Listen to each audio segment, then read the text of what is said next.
안녕하세요. 저 CSOP 자산운용의 이재충 상무입니다. 지금부터 10분 정도 간단하게 중국 증시 시황에 대해서 말씀드리겠습니다. 지난주 금요일부터 시작했죠. 이제 홍콩 항생 지수와 항생 테크 지수 등 이제 대표적인 지수들이 이제 큰 폭으로 하락했는데요.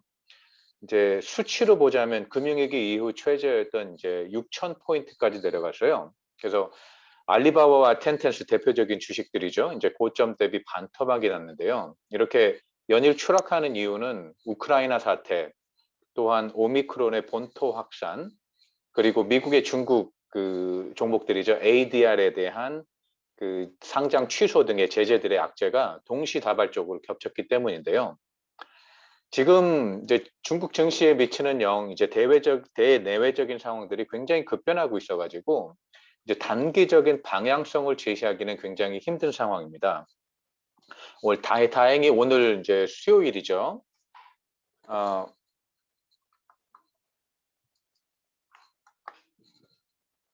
그래서 이제 그 다행히 오늘 수요일부터 시작한 건데 그 증시가 잠시 올라서 너무 다행이긴 한데요. 그래서 오늘 같은 경우에는 대외적인 리스크에 대해서 이제 그 단기적인 그 리스크들에 대해서 한번 짚어보고요. 또한 이제 중국의 경제 정책과 기업의 펀더멘탈을 바탕으로 중장기적인 시장 방향에 대해서 견해를 한번 드리도록 하겠습니다.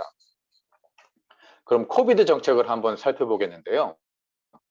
현재 중국은 제로 코비드 정책을 일관하고 있습니다. 이제 지난주 금요일 사실 오후 2시쯤에 중국 정부가 제로 코비드 정책을 완화할 수도 있다는 소문이 나오면서 오전에 한 5% 정도 빠진 홍콩 증시가 오후장에는 이제 상승 마감을 한 정도도 있었는데요. 그래서 이런 그 뉴스, 이런 일단의 사태들을 보면 중국 정부의 향후 코비드 정책이 그 증시나 아니면 경제에 얼마나 큰 영향을 미칠 수 있는지 볼 수 있는 내용이었고요. 하지만 이제 주말 사이에 이제 심천하고 상해에서 그 락다운 뉴스가 나오면서 그 뉴스가 이제 소문이었다는 게 여지없이 드러났죠. 그래서 이로 비춰봤을 때는 단기적인 측면에서 중국의 제로 코비드 정책의 변화는 안타깝지만 이제 변하지 않을 거로 예상되고 있습니다. 하지만 얼마 전에 중국 양회 미팅에서 발표한 5.5% 성장률, 굉장히 힘든 성장률을, 높은 성장률을 목표로 하고 있죠. 이제 그거를 위해서는 이제 내부 소비 진작이 굉장히 중요한 부분인데요. 아시다시피 중국이 수출도 많이 하지만 내수 소비에도 굉장히 큰 부분, 비중이 더 차지하고 있어가지고 중국 정부 입장에서 보자면 이 코비드가 이제 코비드의 발원지가 중국 우한이었다는 이유, 그리고 이거에 반박하면서 이제 중국의 자존심을 지키기 위해 가지고 코비드 확산을 잘 막아왔었는데요. 이거에 대해서 굉장히 자부심을 갖고 있고 또 이제 이런 오미크론 감염이 제로 코비드 정책에도 불구하고 하지만 확산될 거로 예상하고 있어서 중국 정부도 이제 어느 시점에서는 이제 제로 코비드 정책이 무의미해질 것으로 이렇게 인정할 거로 예상합니다. 다른 국가들의 확산 속도로 봤을 때 올해 3분기 전후에서 이제 중국의 코비드 정책이 조금 더 누그러질 것으로 예상하고 있는데요. 물론 아시다시피 이제 중국 정부가 이를 더 빨리 인정해서 그 리오프닝을 하게 되면 아무래도 목표한 경제 성장률을 달성하는데 훨씬 쉬워지겠죠. 그럼 다음으로는 이제 중국 현재 경제 주기를 미국하고 한번 비교해서 살펴보겠는데요. 미국과 중국은 지금 경제 사이클이 상반된 방향으로 가고 있는데요. 미국은 적극적인 경기 부양책과 코비드 확산이 훨씬 빨랐죠. 중국에 비해서. 그에 따라서 조기에 리오프닝을 실시하면서 경제 성장이 굉장히 활발했고 둔화된 면이 없었고요. 이와 반대로 중국은 2020년도에 코비드를 극복한 가장 첫 번째 모범 국가 중에 하나였는데요. 물론 그 큰 경제 규모를 갖고 있는 나라 중에서요. 그 이후에 이제 정책의 변화, 그리고 부동산 규제 정책 등으로 지금 현재 그 성장 모멘텀이 느려진 상태입니다. 따라서 2022년에는 미국은 양적 완화를 펼쳤던 것의 정성화, 즉 아시다시피 테이퍼링을 시작할 예정이고, 그리고 이미 이제 본 퍼체이스 같은 경우에는 테이퍼링을 시작을 했죠. 이와 반대로 중국은 경제 부양에 조금 더 적극적인 모습을 펼칠 걸로 예상하고 있습니다. 그러면 이제 중국이 부양 정책을 펼 수 있는 이유에 대해서 인플레이션 측면에서 한번 알아봤는데요. 중국은 아마도 상대적으로 물가 상승 압력에서 미국보다 훨씬 더 자유로운데요. 미국은 이미 아시다시피 굉장히 치솟는 인플레이션 상승을 잡기 위해서 기준율을 여러 차례 올릴 것으로 예상하고 있고요.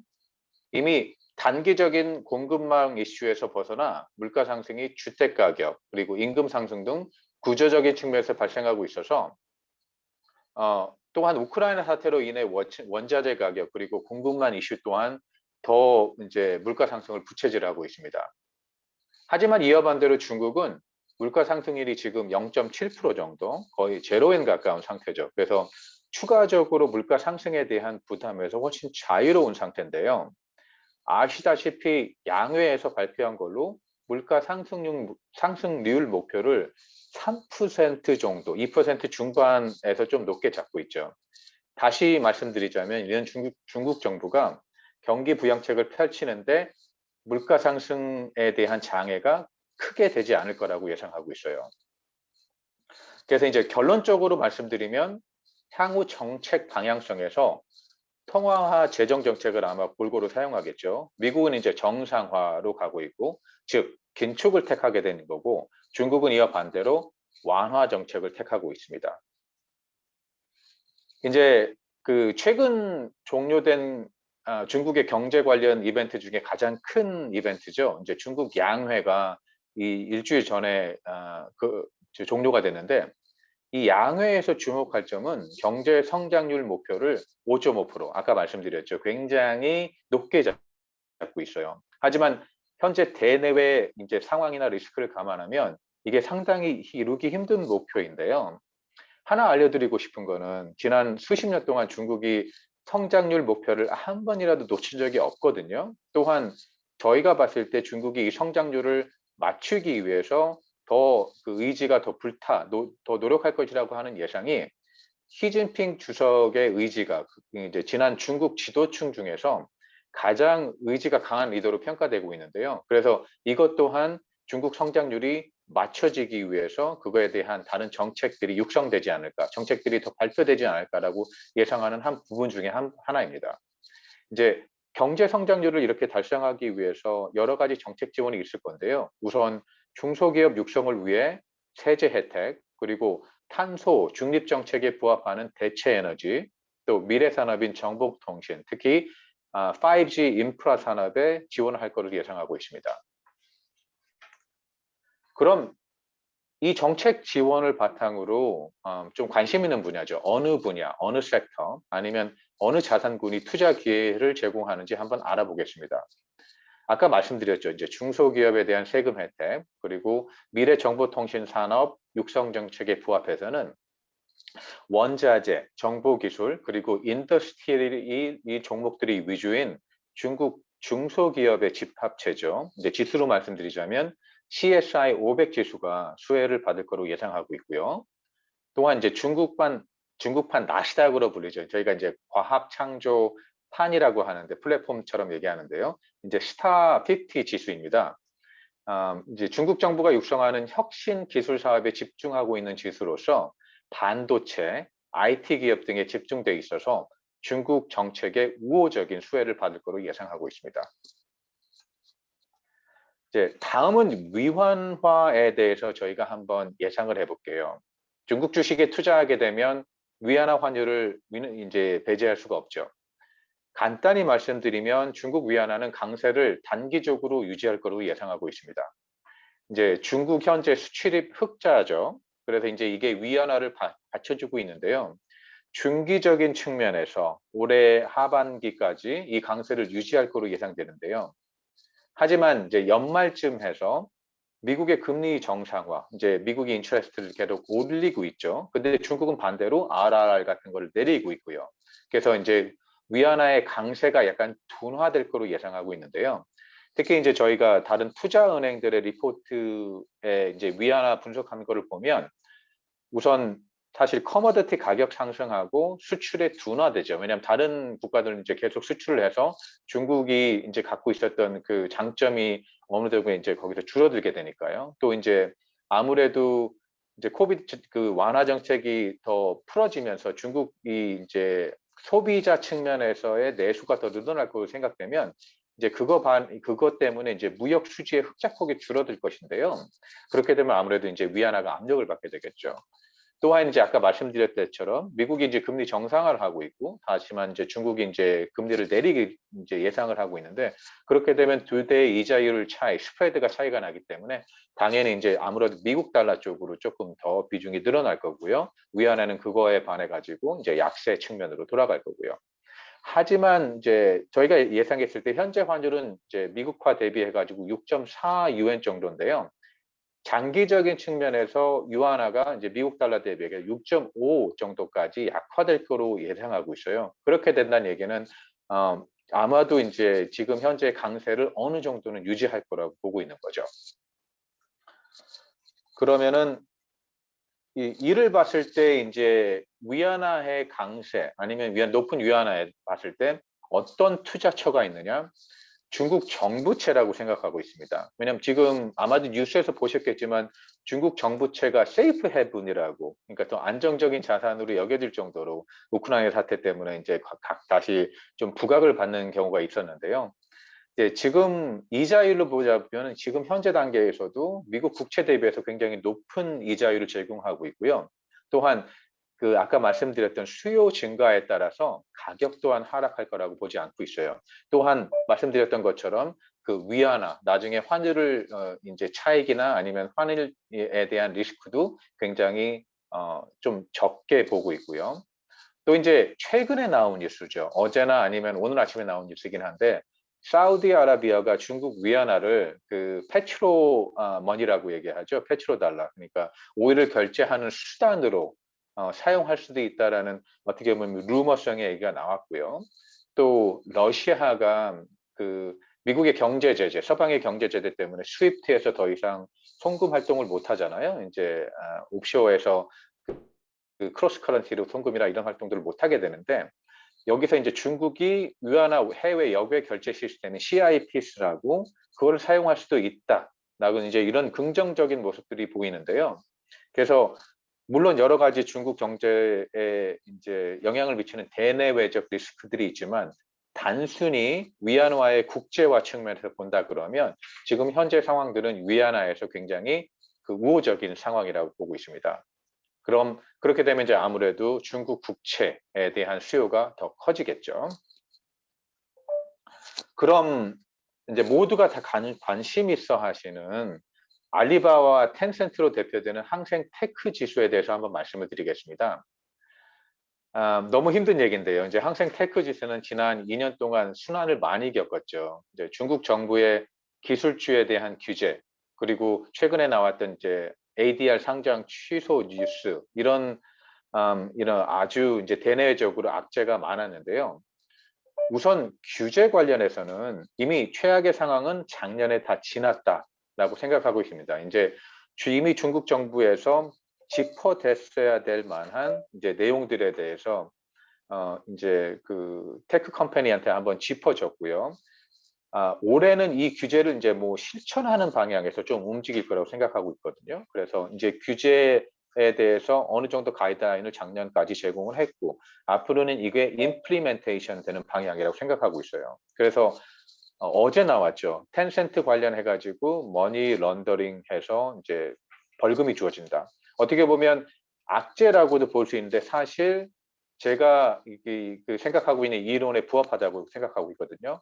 더 이상 새로운 규제에 대한 그 논의들을 하지 않고 아니면은 발표를 하지 않고 이미 나왔던 규제들에 관련해서 벌금을 부과한다든가 아니면 그러면 앞으로 이제 규제를 실천하기 위한 방안, 정확한 방안이 어떻다라는 이런 발표들 위주로 나올 거로 예상하고 있어서요. 그렇게 되면 시장에서 아무래도 불확실성이 줄어들기 때문에 이미 테크주의 밸류에이션이 굉장히 낮은 상태인데 그 밸류에이션이 모든 게 다 이제 저희가 얘기할 때 프라이스인 돼 있다, 가격에 반영돼 있다라고 얘기하고 이제 말씀드리고 싶습니다.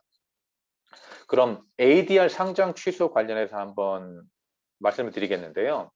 우선 기본적으로 ADR이 중국 전체 종목에서 차지하는 비중이 굉장히 작아요. 2% 미만이거든요. 또한 이제 대표적인 기업들이 홍콩이나 아니면 중국으로 다시 교차 상장 아니면 재상장을 고려하고 있어가지고 이미 ADR 내용은 많이 뉴스에 보도된 내용이고 미국에서 앞으로 그 방향으로 나갈 거기 때문에 이것 또한 가격에 이미 반영이 돼 있죠. 그리고 실제 이제 항생테크 지수 종목들의 펀더멘탈, 이제 기업의 체력들을 고려해 봤을 때는 현재 밸류에이션은 이제 굉장히 비합리적인 과매도 구간이라고 생각을 하고 있거든요. 그래서 지금 기업들의 펀더멘탈과는 조금 상이하게 이제 대내외 악재에 따라 가지고 아주 악화된 투자 심리하고 또 이제 아시다시피 저희가 이제 엘보 트레이딩이나 이런 식으로 움직이는 것들이 많잖아요. 그래서 테크니컬 트레이드에 의한 것이라고 생각을 하고 있는데요. 향후 이제 중국 정부가 대응이 시작되면 이제 홍콩 증시의 기초 체력과 가치 평가가 다시 반등할 것으로 기대하고 있습니다. 어제장에 이제 잠깐 뉴스가 나오긴 했었죠. 중국 통계청에서 그 경제 관련 상당히 좋은 지표들을 이제 어떻게 보면 서프라이즈 발표를 했었는데요. 제가 이 뉴스에 대해서 판단했을 때는 이제 이미 중국 정부도 시장에 대해 움직임에 대해서 대응을 해야 된다는 의식을 갖고 있다는 신호라고 생각되거든요. 그래서 아시다시피 이제 중국 정부는 항상 대응이 좀 늦은 감이 있긴 하지만요. 그래서 조만간에 경기 부양에 대해서 조금 더 효과적인 정책들이 나올 것으로 예상되고 있습니다. 지금 밸류에 대해서 잠깐 봤죠. 미국 테크 기업하고 한번 PE 레이쇼를 비교해봐도 지금 너무나도 낮은 가격에 거래되고 있어요. 이제 분명히 말씀드리자면 굉장히 과매도 구간이라고 생각하고 있고요. 왜냐하면 이제 이 테크 기업들이 아직도 왕성한 기업 활동으로 펀더멘탈이 여전히 강하고 그리고 이제 영업이익을 굉장히 이제 많이 벌고 있거든요. 그래서 그 중국 테크주를 이제 크게 5가지 분야로 나눠봤는데요. 네, 이커머스, 온라인 광고, 음식 배달, 이제 배달 앱 서비스, 그리고 클라우드 컴퓨팅, 그리고 비디오 게임 등이 있는데요. 우선 이커머스 분야를 보시면 지금 그래프 모든 4개 그래프에서 보시는 것처럼 아주 지속적인 성장세를 보이고 있어요. 배달앱 시장 역시 마찬가지고요. 너무나 동일하게 이제 게이밍 산업이라든가 아니면 클라우드 컴퓨팅 그리고 다른 분야에서도 계속 지속적인 성장을 보이고 있는데요. 이제 저희가 봤을 때 장기적인 측면에서 보면 중국 기술주는 이 단기간의 악재를 극복하고 시장의 성장세에 맞게 주가가 반등할 거로 예상하는데요. 우선 이제 기존의 악화된 투심이 회복돼야겠죠. 이제 저희가 판단했을 때는 이제 개별 종목으로의 접근보다는 이미 지수가 많이 떨어졌기 때문에 이 지수를 추종하는 ETF가 이제 투자 대상으로 가장 적합하다고 생각하고 있고요. 지금까지 이제 제가 한번 준비를 해서 말씀을 드렸는데요. 10분 정도가 소요되는데 마지막으로 이렇게 지금까지 이제 두서없이 설명드려서 너무 죄송해요. 이제 요약을 잠시 드리자면 현재 대내외 리스크로 인해 가지고 투자 심리가 악화된 이제 홍콩 중국 증시가 이제 과매도 상태인데요. 장기적인 측면에서 성장은 의심치 않다고 보고 있습니다. 이제 중국 정책의 이제 수혜를 받을 거로 예상되는 지수를 말씀드리자면 CSI 500, 스타 50 그리고 항생 테크 지수를 이렇게 추천드립니다. 이제 채권적으로는 아무래도 아까 말씀드린 위안화의 강세 때문에 중국 정부채가 아주 적절한 투자처라고 생각하고 있고요. 그래서 이렇게 오늘 프레젠테이션 한번 마치도록 하겠습니다. 혹시 ETF 관련 질문이 있으시면요. KB를 통해서 저희한테 연락 주시기 바랍니다. 그럼 아주 건강 챙기시고요. 좋은 성공 투자 부탁드립니다. 감사합니다.